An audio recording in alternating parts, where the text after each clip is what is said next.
Vanessa. Has this been sort of a big, huge blur from Monday to Saturday? I mean, how are you feeling right now? It's the last day of the festival. I got in on Sunday, and yes, I feel a little bit like out of time and space. I've only been on Marvtastic time, and What is Marvtastic time? Marvtastic time is like, what time is the show?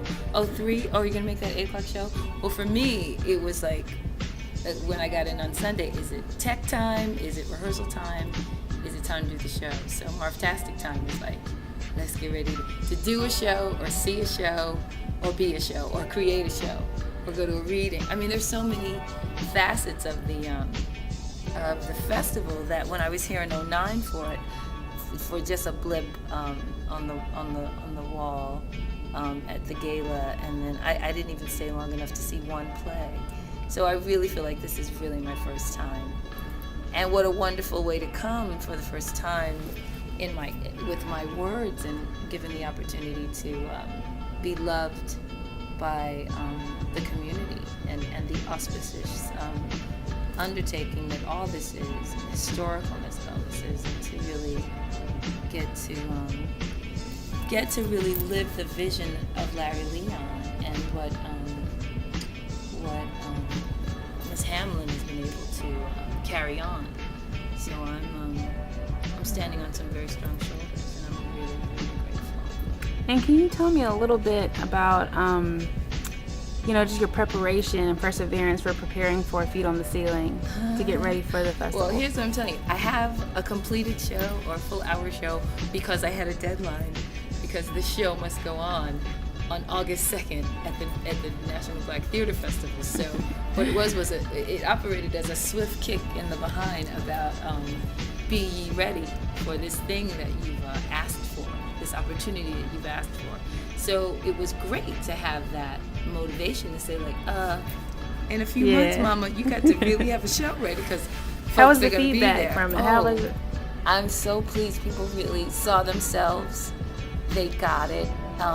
The buzz, as it's called, was really, really good about it, and I felt like I had something special to share, because it is a lot of fun for me to do the show. I knew that I was talking about universal themes of womanhood and girlhood, and that anyone who was a girl, had been a girl, knew a girl, would be able to relate to the things that I was talking about. And that was the biggest compliment, that people remembered who their vestibule boy was, and sort of lost and found themselves in my stories. I have a couple of more questions for you. What do you think is the biggest misconception about Hollywood life, Hollywood culture? That it's glamour all the time. I do some very unglamorous things. Laughs, wash the dishes, take my garbage out, do my laundry, take my kids to school. There's nothing glamorous about that. But when it is glamorous, it's hella glamorous. And it's exciting and thrilling and wonderful to be around all that talent that you've grown up admiring. I remember one of the first People's Choice Awards I went to when I was still on Melrose Place, and I met Gregory Peck. And Gregory Peck is this iconic actor from the 40s, and having read To Kill a Mockingbird, and then to see the movie and to be moved. I mean, he's like 12 feet tall. I mean, I think he's a very tall, like maybe he was like 6'5" or something like that, but he seemed so tall, and he really had that movie star kind of energy and posture and presence, and it was wonderful to be in his presence. And then one of the other, my first sort of amazing, like, pinch me somebody, let me call home and tell him is for real, was very, very early on. I was in a music studio, and I was part of a Quincy Jones production of a record production of Handel's Messiah, a soulful Messiah it was called. So I was there singing in the company of Shaka Khan, Stephanie Mills, and all these actors and singers and all these folks that I had just loved and admired, and Quincy Jones.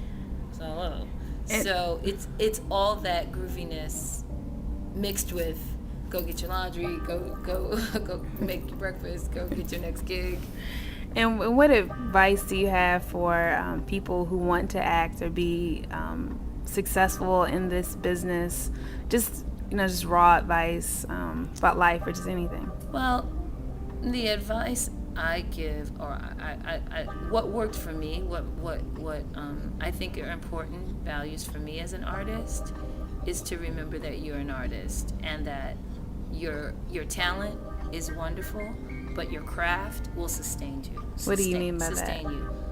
Studying, becoming efficient and proficient at all the phases of all the aspects of what you do as an artist. I came up out of New York where that's some awesome training, and I'm a triple threat, as you know, because out of necessity, out of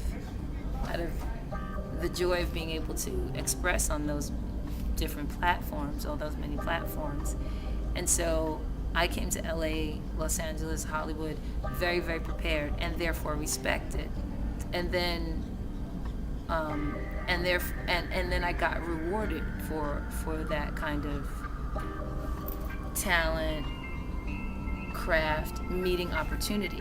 Now there are many people who have all those three, who have those two, craft and talent, but don't meet with the opportunity.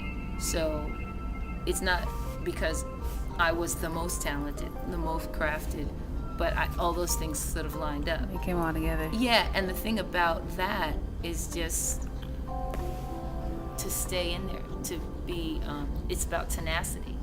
And in being tenacious, you gotta build and rebuild and keep building and continue building your faith muscle, your belief that this is the way it has to be. It's going to be because it's going to be all right. Yeah, not just all right, but you have to live with that vision. And this day and age, unlike when I was coming up, there's so many more ways to get it done that you don't have to depend on being chosen. And for me, this is part of that, really moving from artist to artist entrepreneur, really creating a space, really not just being a work for hire, but creating the intellectual property, creating the content, if you will. And therefore, it's a much more empowered stance. It's a much more road to financial and artistic wealth in a way, wealth, enrichment, but also enrichment. What's the other word I'm looking for? Completion, or it's not exactly the word I'm looking for. It's a way to really to own yourself and to create the opportunities, so that while you're waiting for your agent to call you, or you're not waiting. You're creating. You're getting to do what you want to do, and that because the platforms have changed and the technology is such that it is. Okay. And the technology is such that it is, you don't have to wait. You can get a group of like-minded people together, create some content, put it on the web, tell all your friends on social media, and then NBC will come to you saying, "We love this show." Right. But again, it has to do about what one of the filmmakers said when his film was screened. Karamu Kush talked about really taking the time to develop your film, not just, I wrote this overnight and it's a genius piece of work. It's like, I wrote this overnight, I let somebody look at it, critique it, I went back to the drawing board, and now 6 months later, 6 years later, I have this wonderful piece of work that can stand the test of time. So yeah, I'm about quality as well as, it's gotta stand up. It's gotta stand up. Thank you so much, Vanessa.